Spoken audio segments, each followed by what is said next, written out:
we're gonna talk about strumming. And so what is strumming? It's how you play the guitar, right? It's the sweeping motion of the strings. It's unique to guitar. It has a unique sound to it. But there's a lot to it. There's a lot of techniques. You can do it well. You can do it poorly. But most importantly, you can get better at it. And that's kind of why we're here. So we're just going to start with the pick, holding the pick. And I know some of you probably are at different skill levels. Some of you can hold the pick just fine. Some of you are new to it. I'm going to try and make this kind of a choose your own adventure.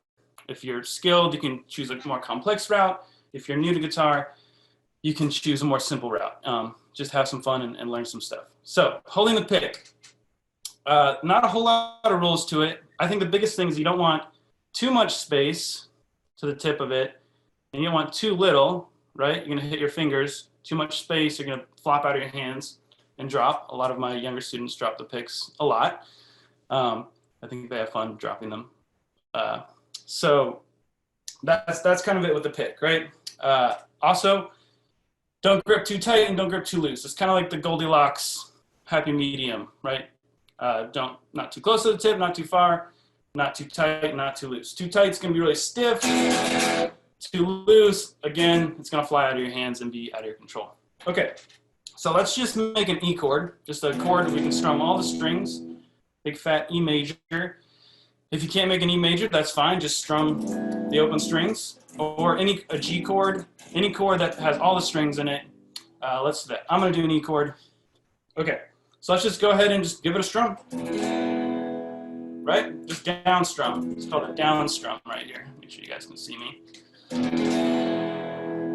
And I'm holding the pick correctly, not too tight, strumming down the strings, and you kind of want your pick a little bit angled down as you strum down, right? Now, as you probably know, and as you've probably seen, strumming can go down, but it can also go up, right?